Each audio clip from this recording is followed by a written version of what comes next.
possibility. The new book that Ray Kurzweil has out, How to Create a Mind, speaks to this very thing. And he talked about the neocortex being pretty much the real hotbed of contention, where our own neocortex is so pivotal and so into being aware and having consciousness and all that he says that we may not be able to reconstruct the entire brain, but we may be able to construct an artificial neocortex, which could then augment our current abilities mentally and cognitively, and by doing so, advance us as a species.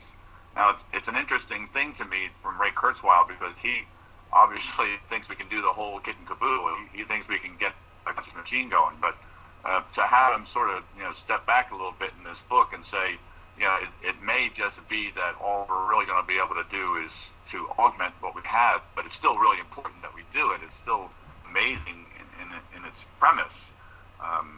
But what you're talking about is a degree of complexity and to a replication on a scale that is so beyond anything we're capable of currently that I guess even if we're only able to reproduce certain parts of the brain, and in doing so, like you said, the hippocampus could be replaced with somebody who has it damaged. That's like amazing, and so would someone who has, like a Mozart, who has this part of his brain that makes them a genius. And if we could recreate that and then augment our own brain in the same way, that it could actually be something that could really advance us as a species, and maybe make it possible for us to come up with a device that's conscious. You know what I mean? Well.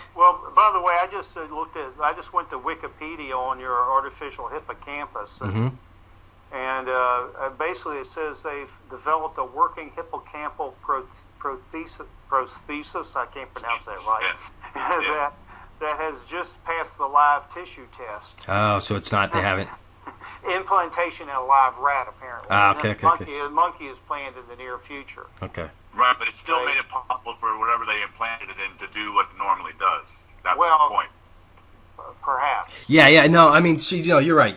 You're right, Jim. I think I probably heard that in passing.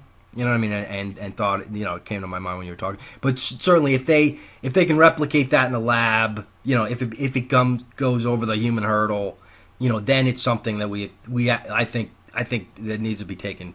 Even in these initial studies, it's still something that needs to be taken seriously as a possibility, right?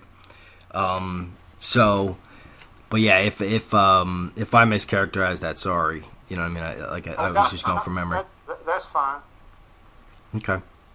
I think this maybe goes I guess I'm trying to think of where exactly I was jumping to next. We're going to next. The one I don't know if you've ever heard of this guy, John. Kevin Kelly, his name is. Have you ever heard of Kevin Kelly? Doesn't ring a bell. Yeah, Kevin Kelly. He's a technologist guy, but he's also a Christian, right? But he's not like you're kind of like run of the mill Christian. He has like a real technological kind of focus on his Christianity. But and the reason I'm bringing him up is that he's tried to approach this because he believes in like a spiritual realm. So he's had to approach this question of like artificial intelligence. And what he said, I just thought it might be something for you to think about, is that when a being reaches that point, right, it kind of like reaches an ensouled state, right? Like if we ever were able to actually make something like that, and he said it in and I don't necessarily agree to this. I'm just kind of like bringing it up for your thought or reflection. He said, I too am a child of God, right? Like that the machine responds to him, right? That you would know that we had reached that point, right? So it's like you can't, at least in his view, you know what I mean, and this is kind of like the general lesson I'm taking from what he said, is that we can't create this sharp line between, it's biological and we made it. It's like if it crosses some kind of point, it's entered a point where not only does it qualify for our respect, but it somehow enters the same kind of like existential kind of characteristics of the universe that we share, right? Right, and here lies one of the really important points too, Rick, about this. The interaction that you know with other people.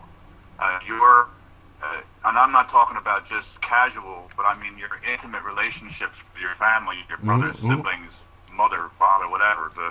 The person that you have loved deeply or have a connection to, a close friendship that goes beyond anything otherwise describable as friendship. You know, there's those moments when I spoke up in my blog about how when you hold your flesh and blood child in your arms and you feel a connection, you feel a life existing in your arms. I mean, it's not just the my brain telling me, oh, it's your baby, you have to protect it, and you know it's flesh of your flesh, so you should be responding to it with a lot of stimulation. You know, I'm saying a deeply personal, intimate connection that goes beyond meeting the guy on the street who dropped his wallet and you picked it up and handed it to him.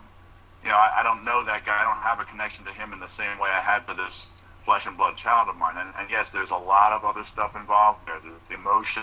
There's the, you know, the fact that it is flesh of my flesh. There's a genetic inheritance. You know, the whole bunch of stuff that's wrapped up in all that. But even with people you don't know, you may encounter someone. I know I like to use this example because it happened to me, that you meet someone and instantly you know that person is conscious, that you think alike, that you feel something, your whole being is stimulated in ways that don't normally happen with just anybody who you happen to encounter.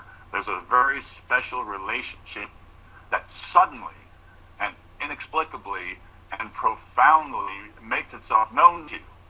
And you can't just, you know, explain it away as being, well, it's my baby, naturally. I have a friend who I spoke with every day. I saw them every single day on my way home from work. We always talked. This nice friendship, nothing special.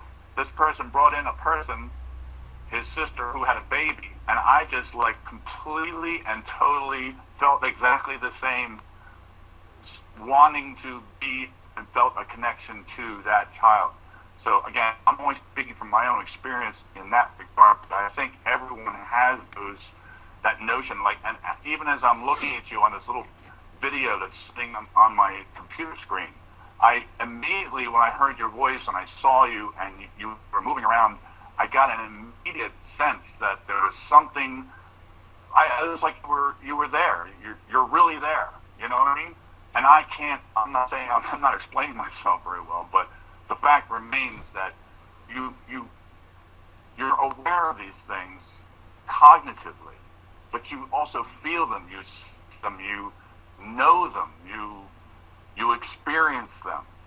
And if you're experiencing something, and you and I both had this like revelation at the same moment, and you're left, you see the connection, you feel the reality of this non-corporeal aspect to the relationship.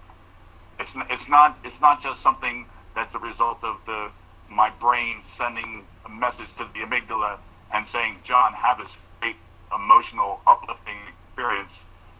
I think we're having the experience, and the amygdala says, feel like this because you are having that experience. That's just how I see it. I'm not saying I'm right. I'm just saying that's how I see it. Yeah, it kind of brings me to, it brings me to what I guess I'd call like a creator's dilemma. And this is like a question I think for Toby.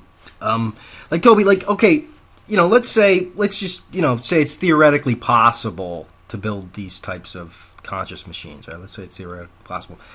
I mean, do you think that they will share? Do you think that they will be like us in the way that they will, kind of like John was just kind of laying out, like really what John laid out was the experience of what it means to be human, right? Like, and these things won't be human, so it's like I wonder if it's like, you know, it's in a lot of ways we have like a